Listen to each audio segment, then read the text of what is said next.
ಎಲ್ಲರಿಗೂ ವೀರು ಕನ್ನಡ ಯೂಟ್ಯೂಬ್ ಚಾನಲ್ಗೆ ಆತ್ಮೀಯವಾದ ಸ್ವಾಗತ. ನಾನು ನಿಮ್ಮ ವೀರು ಕನ್ನಡ ಸರ್. ಇನ್ನೂ ಕೂಡ ನನ್ನ ಚಾನೆಲ್ ಅನ್ನ ಸಬ್ಸ್ಕ್ರೈಬ್ ಮಾಡ್ಕೊಂಡಿಲ್ಲ ಅಂತಂದ್ರೆ ಸಬ್ಸ್ಕ್ರೈಬ್ ಮಾಡ್ಕೊಳ್ಳಿ. ಹಾಗೆ ನಿಮ್ ಸ್ನೇಹಿತರಿಗೂ ಕೂಡ ನನ್ನ ಚಾನೆಲ್ ಬಗ್ಗೆ ಮಾಹಿತಿಯನ್ನ ನೀಡಿ ಅಂತ ಹೇಳ್ತಾ, ಇವತ್ತಿನ ತರಗತಿಯಲ್ಲಿ ನಾನು 4ನೇ ಸೆಮಿಸ್ಟರ್ ಬಿಕಾಂ ವಿದ್ಯಾರ್ಥಿಗಳಿಗಾಗಿ ಮಲೆಮಹದೇಶ್ವರ ಕಾವ್ಯದ ಆಯ್ದ ಭಾಗವಾಗಿರ್ತಕ್ಕಂತಹ ಶ್ರವಣದೊರೆ ಸಾಲು ಅನ್ನುವಂತಹ ಕಾವ್ಯದ ಬಗ್ಗೆ ಇವತ್ತಿನ ತರಗತಿಯಲ್ಲಿ ಚರ್ಚೆಯನ್ನ ಮಾಡ್ತಾ ಇದ್ದೀನಿ. ಶ್ರವಣದೊರೆ ಸಾಲು ಭಾಗ 4ರ ಬಗ್ಗೆ ಇವತ್ತಿನ ತರಗತಿಯಲ್ಲಿ ನಾನು ಚರ್ಚೆಯನ್ನ ಮಾಡ್ತಾ ಇದ್ದೀನಿ. ಆಲ್ರೆಡಿ 3 ಭಾಗಗಳು ನನ್ನ ಚಾನಲ್ ಅಲ್ಲಿ ಇದೆ, ನೋಡಿ. ನಿಮಗೆ ಪರೀಕ್ಷೆಯಲ್ಲಿ 15 ಅಂಕಗಳಿಗೆ ಈ ಒಂದು ಕಾವ್ಯ ಭಾಗದಿಂದ ಕೇಳ್ತಾರೆ ಅಂತ ಹೇಳ್ತಾ, ಈಗ ನಾವು ನೇರವಾಗಿ ಭಾಗ 4ರ ವಿಚಾರದ ಬಗ್ಗೆ ಚರ್ಚೆಯನ್ನ ಮಾಡೋಣ. ನೋಡಿ, ಭಾಗ 3ರಲ್ಲಿ ನಾವು ಗಮನಿಸಿದ್ದು, ಅಲ್ಲಿ ಇಲ್ಲ ಒಂದ್ ಕಡೆ ಈಗ ಮಲೆಮಹದೇಶ್ವರರು ನಾಗುಮಲೆಗೆ ಬಂದು ತಪಸ್ಸನ್ನ ಮಾಡ್ತಾ ಇರ್ತಕ್ಕಂಥದ್ದನ್ನ ನಾವು ಗಮನಿಸ್ತಾ ಹೋಗ್ಬೋದು. ಯಾಕೆಂತಂದ್ರೆ ಅಲ್ಲಿ ಇಲ್ಲ ಒಂದ್ ಕಡೆ 7 ಮಲೆಯಿಂದ ಈಗ ನಾಗುಮಲೆಗೆ ಬಂದು ತಪಸ್ಸನ್ನ ಮಾಡ್ತಾ ಇದ್ದಾರೆ. ಈ ತಪಸ್ಸನ್ನ ಮಾಡಿ ಈಗ ಅಲ್ಲಿ ಆ ತಪಸ್ಸನ್ನ ಮಾಡ್ತಾ ಮಲೆಮಹದೇಶ್ವರರು ಕೃಷ್ಣ ಶಿಲೆಯೊಳಗೆ ತಪಸ್ಸು ಮಾಡಿ ಅಲ್ಲಿ ಆಶ್ಚರ್ಯ ನೋಡಬೇಕು ಅಂತ ಹೇಳಿ. ಯಾಕೆಂದ್ರೆ ಮಲೆಮಹದೇಶ್ವರರದೇನಪ್ಪಾ ಅಂತಂದ್ರೆ ಪಯಣದ ಬದುಕು ಅಂತ ನಾವು ಗಮನಿಸಿದೀವಿ. ಯಾಕೆಂದ್ರೆ ಎತ್ತರಕ್ಕೆ ಹೋಗ್ಬೇಕು, ನಾನು ನನ್ನ ಭಕ್ತರನ್ನ ಎಲ್ಲ ಒಂದ್ ಕಡೆ ಸಂಪಾದಿಸ್ಬೇಕು, ನಾವು ಭಕ್ತಗಣಗಳನ್ನ ಕೂಡಿಸ್ಬೇಕು ಇಲ್ಲಿ ಅಂತ ಹೇಳಿ, ಎಲ್ಲ ಒಂದ್ ಕಡೆ ಅವ್ರು ಹೆಚ್ಚು ಭಕ್ತರನ್ನ ಇಲ್ಲಿ ಕಾಣ್ಬೇಕು, ನಾನು ಪಡ್ಕೋಬೇಕು ಅನ್ನೋದೇ ಮಲೆಮಹದೇಶ್ವರರ ಒಂದು ಸಾಮಾನ್ಯ ಮನುಷ್ಯನಿಗೆ ಇರ್ತಕ್ಕಂತಹ ಆಸೆ ಮಲೆಮಹದೇಶ್ವರರಿಗೂ ಇತ್ತು ಅಂತಕ್ಕಂಥದ್ದು ನಾವಿಲ್ಲಿ ಗಮನಿಸ್ತಾ ಹೋಗ್ಬೋದು. ಅದರಂತೆ ಹೀಗೆ ಎತ್ತರವಾಗಿರ್ತಕ್ಕಂತಹ ನಾಗುಮಲೆಗೆ ಬಂದು ಅಲ್ಲಿ ತಪಸ್ಸನ್ನ ಮಾಡ್ತಾ ಕುಳಿತುಕೊಂಡಿದ್ದಾರೆ ಕೃಷ್ಣ ಶಿಲೆಯೊಳಗೆ. ಹಾಗೇನಲ್ಲಿ ಪೂರ್ವ ದಿಕ್ಕಿನಲ್ಲಿ ಹರಿಯುತ್ತಿರುವ ಕಾವೇರಿ ನದಿಯ ಚಂದವನ್ನ ನೋಡ್ಬೇಕು, ಕಾವೇರಿ ನದಿಯ ಸೊಬಗನ್ನ ನೋಡ್ಬೇಕು, ಅಲ್ಲಿರ್ತಕ್ಕಂಥ ಪ್ರಕೃತಿ ಸೌಂದರ್ಯವನ್ನ ನೋಡ್ಬೇಕು ಅಂತ ಹೇಳಿ ಮಲೆಮಹದೇಶ್ವರರು ಅಲ್ಲಿ ಕುಳಿತು ತಪಸ್ಸನ್ನ ಮಾಡ್ತಾ ಇರ್ತಕ್ಕಂಥದನ್ನ ನಾವಿಲ್ಲಿ ಅಲ್ಲಿ ಚಿಕ್ಕ ಲಿಂಗವಾಗಿ ಅಥವಾ ಪುಟ್ಟ ಲಿಂಗವಾಗಿ ಲಿಂಗ ಸ್ವರೂಪಿಯಾಗಿ ಮಲೆಮಹದೇಶ್ವರರು ಇಲ್ಲಿ ನಾಗುಮಲೆಯ ಕೃಷ್ಣಶಿಲೆಯೊಳಗೆ ತಪಸ್ಸನ್ನ ಮಾಡ್ತಾ ಇದ್ದಾರೆ. ಅಲ್ಲಿರ್ತಕ್ಕಂತಹ ಬೇಡಗಂಪಣದವರಾಗಿರ್ಬೋದು, ಕಾಡುಗೊಲ್ಲರಾಗಿರ್ಬೋದು, ನನಗೆ ಎಲ್ಲ ಒಂದ್ ಕಡೆ ಅವರ ಪರಿಶುದ್ಧವಾಗಿರ್ತಕ್ಕಂತಹ ಭಕ್ತಿಯನ್ನ ನಾನು ಪರೀಕ್ಷೆ ಮಾಡ್ಬೇಕು ಅಂತ ಹೇಳಿ ಮಲೆಮಹದೇಶ್ವರರು ನಾಗುಮಲೆಯಲ್ಲಿ ತಪಸ್ಸಿಗೆ ಕುಳಿತಿರ್ತಕ್ಕಂಥದ್ದನ್ನ ನಾವಿಲ್ಲಿ ಗಮನಿಸ್ತಾ ಹೋಗ್ಬೋದು. ಹಾಗೆ ಅಂತಹ ಸಂದರ್ಭದಲ್ಲಿ ಆ ಮಲೆಮಹದೇಶ್ವರರು ಲಿಂಗ ಸ್ವರೂಪಿಯಾಗಿ ತಪಸ್ಸನ್ನ ಮಾಡ್ತಾ ಇರ್ತಕ್ಕಂತಹ ಸಂದರ್ಭದಲ್ಲಿ ಅಲ್ಲಿ ಒಬ್ಬ ಕುರುಬೇಗೌಡ ಅಥವಾ ಕುರುಬಗೌಡ ಅನ್ನುವಂತಹ ವ್ಯಕ್ತಿ ಕುರಿ ಮೇಯಿಸೋದಕ್ಕೆ ಬರ್ತಕ್ಕಂತಹದ್ದು. ನೋಡಿ, ಇಲ್ಲಿ ಒಂದು ಪ್ರಶ್ನೆಯನ್ನು ನಿಮ್ಗೆ ಪರೀಕ್ಷೆಯಲ್ಲಿ ಕೇಳ್ತಾರೆ. ಮಹದೇಶ್ವರರು ಕುರುಬೇಗೌಡನ ಭಕ್ತಿಯನ್ನ ಪರೀಕ್ಷಿಸಿದ ರೀತಿಯನ್ನ ವಿಶ್ಲೇಷಿಸಿ ಅಥವಾ ವಿವರಿಸಿ ಅಥವಾ ಸಂದರ್ಭ ಅನ್ನೋ ರೀತಿಯಲ್ಲಿ ನಿಮ್ಗೆ ಪ್ರಶ್ನೆಯನ್ನ ಕೇಳ್ತಾರೆ. ನೋಡಿ, ಈಗ ಅಷ್ಟರಲ್ಲಿ ಈಗ ನಾಗುಮಲೆಯಲ್ಲಿ ಆ ಮಲೆಮಹದೇಶ್ವರರು ತಪಸ್ಸನ್ನ ಮಾಡ್ತಾ ಕುಳಿತಿರ್ಬೇಕಾದ್ರೆ ಒಬ್ಬ ಕುರುಬಗೌಡ ತನ್ನ ಕುರಿಗಳನ್ನ ಮೇಯಿಸುವುದಕ್ಕೆ ಬಂದ. ಆ ನಾಗುಮಲೆಯಲ್ಲಿ ಅವನ ಪಾಡ್ಗೆ ಅವನು ಕುರಿಯನ್ನ ಮೇಯಿಸೋದಕ್ಕೆ ಬಂದ. ಒಂದು ನಾಗುಮಲೆಯ ಗುಡ್ಡದ ಮೇಲೆ ಆ ಗುಡ್ಡದ ಬೋಳಿಯ ಒಳಗಡೆ ಇರುವಂತಹ ಲಿಂಗ ಮಾದಪ್ಪ, ಅಲ್ಲಿ ಲಿಂಗ ಸ್ವರೂಪಿಯಾಗಿ ಮಾದಪ್ಪ ಕುಳಿತಿದ್ದಾರೆ. ಆ ಮಾದಪ್ಪನ ಲಿಂಗ ಅಥವಾ ಮಾದಪ್ಪ ಅಂತಕ್ಕಂಥದ್ದು ಕುರುಬೇಗೌಡನಿಗೆ ಗೊತ್ತಿಲ್ಲ. ಆ ಗೊತ್ತಿಲ್ಲದೆ ಇರ್ತಕ್ಕಂಥ ಸಂದರ್ಭದಲ್ಲಿ ಈ ಕುರುಬೇಗೌಡ ಏನ್ ಮಾಡ್ದ, ಮಾದಪ್ಪನ ಲಿಂಗವನ್ನ ಆರೆಕಲ್ಲು ಅಥವಾ ಕಲ್ಲು ಬಂಡೆ ಅಂತ ಅನ್ಕೊಂಡ್ಬಿಟ್ಟು ಅಥವಾ ತಿಳ್ಕೊಂಡು ಅವನೇನ್ ಮಾಡ್ತಾನಪ್ಪ ಅಂದ್ರೆ ಆ ಲಿಂಗದ ಮೇಲೆ ಅಡಿಕೆ ಎಲೆಯನ್ನ ಚಚ್ಚುತ್ತಾ ಕುಳಿತುಕೊಂಡು, ಯಾಕೆಂದ್ರೆ ಅವನ ಅಡಿಕೆ ಎಲೆ ಹಾಕೋಬೇಕು, ಕೆಲವು ಬೇಜಾರಾಗ್ತಾ ಇರುತ್ತೆ, ಕುರಿಗಳನ್ನ ಮೇಯಿಸ್ತಾ ಇದ್ದಾನೆ, ಅವನಿಗೆ ಅದೊಂದ್ ರೀತಿ ಹವ್ಯಾಸ ಆಗೋಗಿದೆ ಅಥವಾ ಅಭ್ಯಾಸ ಅಡಿಕೆ ಎಲೆಯನ್ನ ತಿಂತಕ್ಕಂಥದ್ದು. ಅವನೇನ್ ಮಾಡ್ತಾ ಇದ್ದಾನೆ, ಆ ಲಿಂಗದ ಮೇಲೆ ಅಡಿಕೆ ಎಲೆಯನ್ನ ಚೆಚ್ಚುತ್ತಾ ಇದ್ದಾನೆ. ಈಗ ಅಜ್ಜಿ ಇದ್ರ ಮನೆಯಲ್ಲಿ ಕುಟಾಣಿಯನ್ನ ಇಟ್ಕೊಳ್ತಿದ್ರು, ಇಲ್ಲಿ ಅವನು ಆ ಲಿಂಗವನ್ನೇ ಒಂದ್ ಕಡೆ ಅರೇಕಲ್ ಅನ್ಕೊಂಡ್ಬಿಟ್ಟಿದ್ದಾನೆ. ಅವನಿಗೆ ಪ್ರಜ್ಞೆನೇ ಇಲ್ಲ.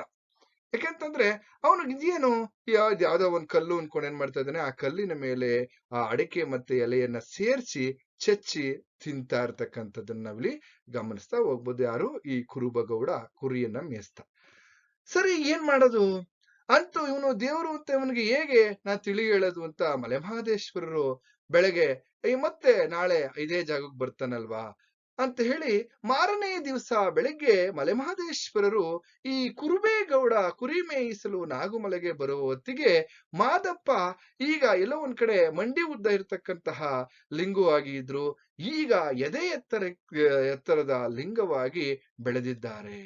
ಯಾಕೆಂದ್ರೆ ಇವನ ಒಂದು ಈ ಕುರುಬೇಗೌಡನನ್ನ ಪರೀಕ್ಷಿಸ್ಬೇಕು ಅಂತ ಹೇಳಿ ಆಗ ಏನ್ ಮಾಡ್ತಾರೆ, ಎಲ್ಲ ಒಂದ್ ಕಡೆ ಆ ಎದೆಮಟ್ಟದ ಲಿಂಗವಾಗಿ ಬೆಳೀತಾರೆ ಮಲೆಮಹದೇಶ್ವರರು.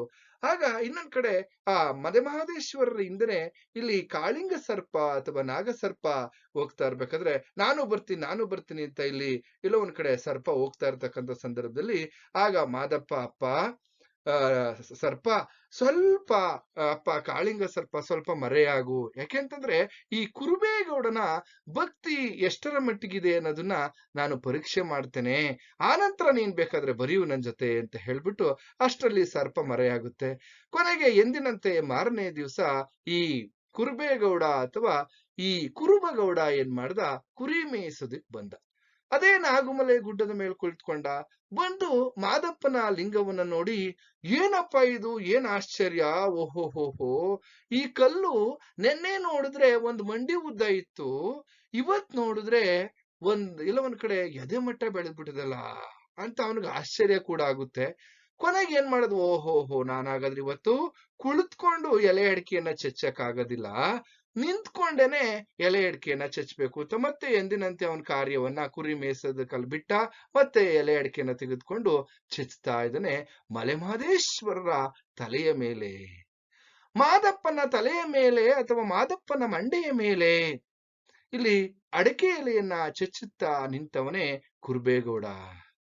ಇದರಿಂದ ಕೋಪಗೊಂಡಂತಹ ಮೈಕಾರ ಮಾದಪ್ಪ, ಈ ಮುಂಡೆ ಮಕ್ಕಳಿಗೆ ದೇವ್ರು ಅಂತಾನೂ ಗೊತ್ತಾಗ್ಲಿಲ್ವಲ್ಲ ಅಂತ ಹೇಳಿ ಕೋಪಗೊಂಡಂತಹ ಮಲೆಮಹದೇಶ್ವರರು ಆ ಕುರುಬಗೌಡನನ್ನ ತೆಗೆದು ಹೊಳೆಕೆರೆ ಗೋಪಿನಾಥನ್ಗೆ ಎಸ್ಬಿಟ್ರು ಅಂತಕ್ಕಂಥದ್ದು. ಎಸ್ಬಿಡ್ತಾರೆ ಕೋಪ. ಹಾಗೆ ಎಸ್ತು ನೀನು ಕಲ್ಲಾಗಿ ಇರು ಅಂತ ಹೇಳಿ ಶಾಪವನ್ನ ಕೊಡ್ತಕ್ಕಂಥದ್ದನ್ನ ನಾವಿಲ್ಲಿ ಗಮನಿಸ್ತಾ ಹೋಗ್ಬೋದು. ಯಾರಿಗೆ ಅಂದ್ರೆ ಆ ಕುರುಬೇಗೌಡನಿಗೆ ಅಥವಾ ಕುರುಬಗೌಡನಿಗೆ ಮಾದಪ್ಪನವರು ಶಾಪವನ್ನ ಕೊಡ್ತಾರೆ, ನೀನು ಗೋರ್ಕಲ್ಲಾಗು ಅಂತ. ಸರಿ, ಆ ನಂತರ ಮಲೆಮಹದೇಶ್ವರರು ಮತ್ತೆ ತನ್ನ ಪಯಣದ ಬದುಕು ಇಲ್ಲಿ ಏನಪ್ಪಾ ಅಂತಂದ್ರೆ ನಾಗುಮಲೆಯ ಆ ಒಂದು ಕೃಷ್ಣಶಿಲೆಯ ಒಳಗೆ ಬೆಳೆಯುತ್ತಿದ್ದಾರೆ, ಎತ್ತರಕ್ಕೆ ಬೆಳೀತಾ ಇದ್ದಾರೆ. ಯಾಕೆಂದ್ರೆ ಆಕಾಶವನ್ನ ಮುಟ್ಟಬೇಕು ನಾನು ಅನ್ನುವಂತಹ ಒಂದು ಸಾಮಾನ್ಯ ಮನುಷ್ಯನಿಗಿರ್ತಕ್ಕಂತಹ ಒಂದು ಆಸೆ ರೀತಿಯಲ್ಲಿ ಮಲೆಮಹದೇಶ್ವರರಿಗಿತ್ತು ಅಂತಕ್ಕಂಥದ್ದು.